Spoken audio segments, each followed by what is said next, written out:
Hey, Carly here from The Habit Ayurvedic Wellness, and I teach moms Ayurveda. I teach moms simple ways of checking off the boxes, taking care of your mental and emotional and physical self so that you can take awesome care of the rest of the things in your life and have a more awesome and easeful life. And today, I want to talk about Ayurveda and yoga because Ayurveda is pretty new to the Western scene.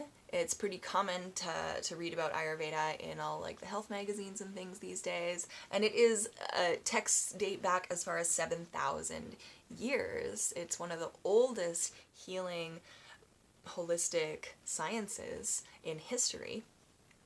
But a lot of people have never heard of it, and a lot of people make the assumption that it's the same thing as yoga. So let me describe this to you as well as I can. So yoga is the sister science to Ayurveda. And so they do have a lot of correlation. And I want to first make clear what yoga is, because here in the West, we think of yoga as rolling out your mat and moving through a series of postures. And that's that. But there's a lot more to yoga. And I actually talk to a lot of women, potential clients, who are interested in taking a yoga teacher training because then you get to learn the philosophy of yoga. You see, there are 8 limbs. This is Patanjali's Eightfold Path in yoga. And the postures, or the asanas, is just one of them. There's so many more aspects to living a yogic lifestyle. So the first limb is all about like how you behave within society. And it's a lot about, are you expressing violence toward other people, either, in your mind or in your speech or physical violence. It's about non-harming. It's about always telling the truth and being honest and doing things for the highest good of all involved. It's about not stealing. It's about attending to the wisest use of your energy. Brahmacharya is about not wasting your energy on emotional vampires, on the wrong kind of people. And it's also about non-hoarding, not being greedy, being able to just let go of whatever situation is holding you back. The second limb is the niyamas. These are your duties toward the self, the way that you take care of yourself. It's about cleanliness and the things that you attend to ensure that your body is well taken care of. It's about having a sense of contentment in your mind and in your emotions. It's about having a level of tapas, this level of heat, which is like motivation to go after your goals. It's about self-study and being interested in like, who am I? What is my potential? How do I get past obstacles in my life? We want to continue learning about ourselves throughout our whole lives. And then it's about being able to surrender. Again, being able to let go of what's not serving you so that you can move on and move forward and continue to grow. The third limb on the Eightfold Path of yoga is the asanas. This is the postures, and even when you read yogic scripture, it really refers to asana as the posture of like being seated, which in Ayurveda talks about the word svasta, which is to be like seated in the self, to have good posture, to be like well situated within the self. So in Western yoga, this is really, and in the East as well, they do have a series of postures in asana that you can use to ensure that your body's well taken care of. But Western yoga is kind of like run with that this is all there is to yoga, and so much more. The fourth limb is pratyahara, which is your breath, the quality of your breath. How in tune are you with your breath? Do you find yourself breathing really shallowly sometimes and have to remind yourself to take deep breaths? Do you find yourself pausing enough times through the day to check back in with your body. The fifth is pratyahara, which is withdrawal of your senses. And this is really important, you guys, for living a healthy and well-balanced life. We are hella overstimulated. Like, if you could just cover your ears,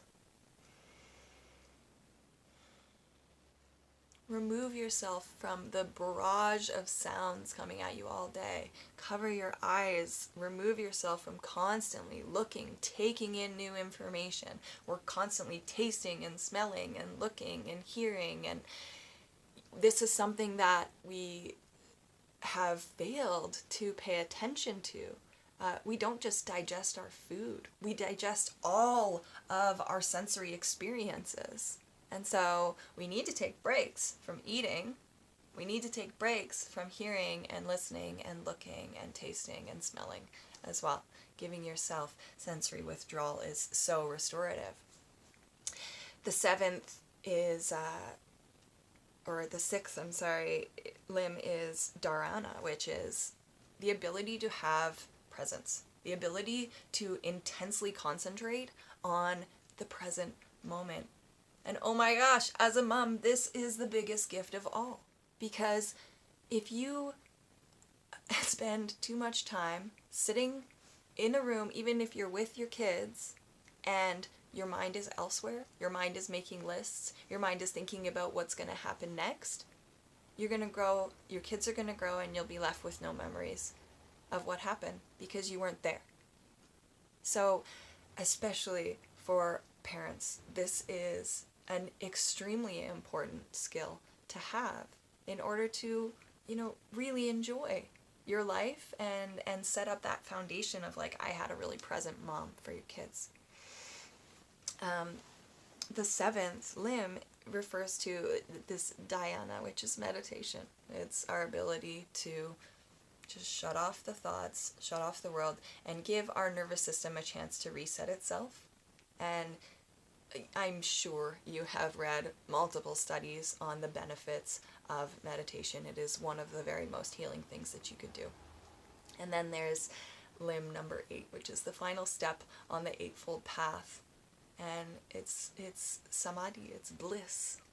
And what I love about this description of bliss is not about being like, yay, joyful, everything's perfect all the time. That's not life. It's never going to be life. It wasn't life 5,000 years ago, and it's not life now. The way that bliss is described in Buddhism and yoga and Ayurveda is the ability to be okay with what is, to just go with the flow.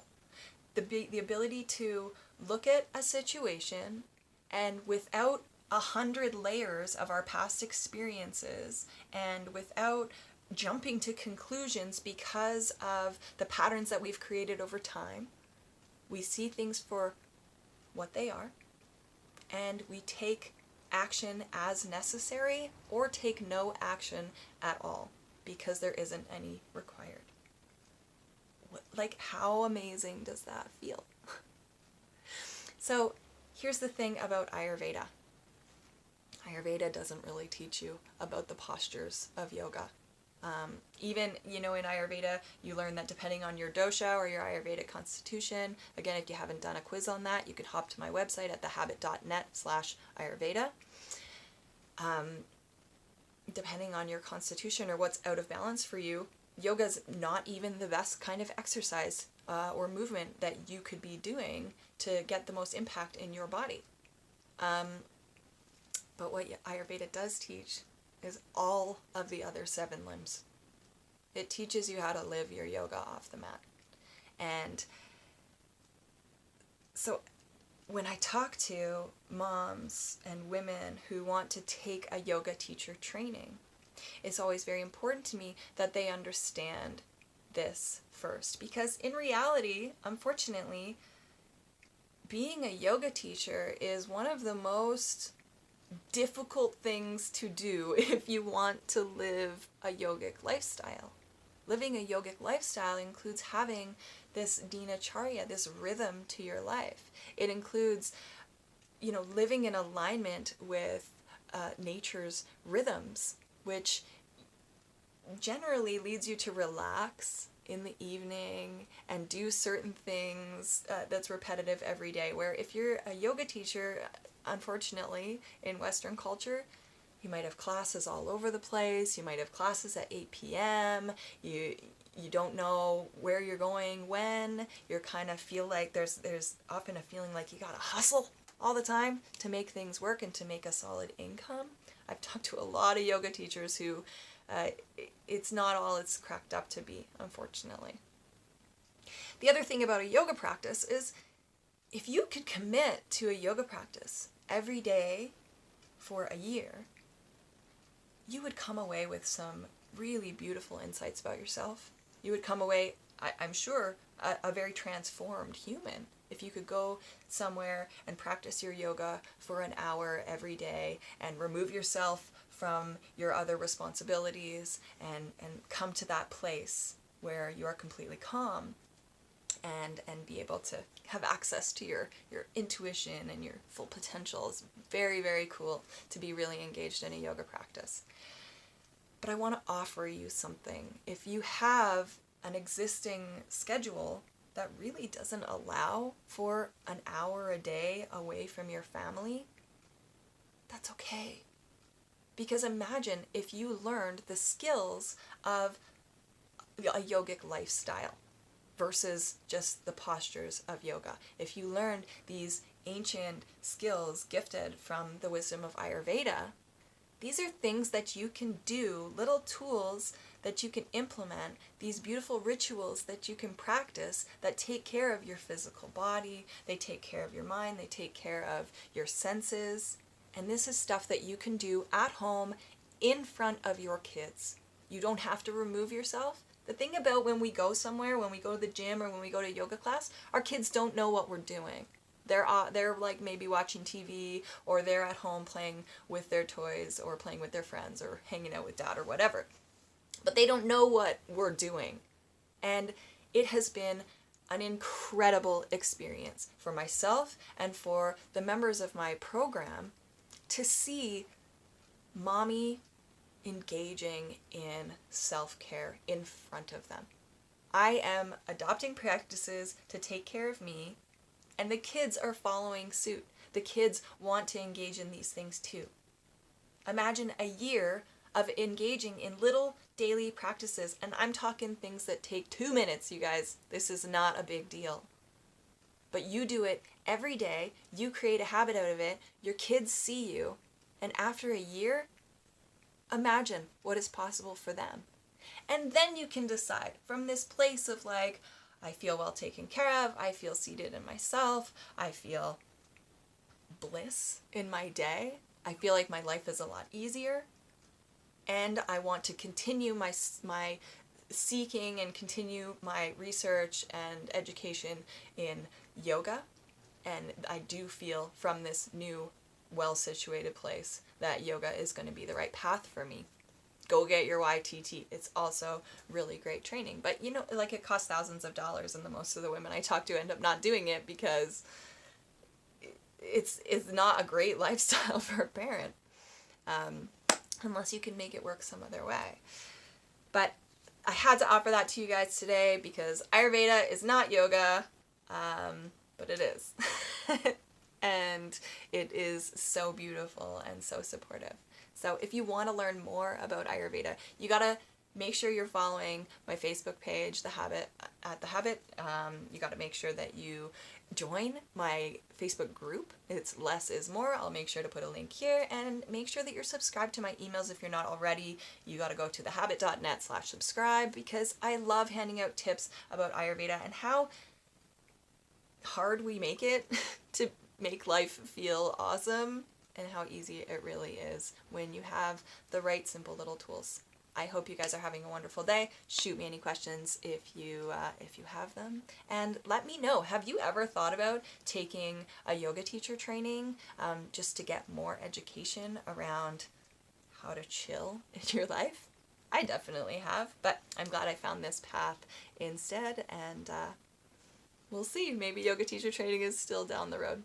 All right, have a great day, everybody. We'll talk soon.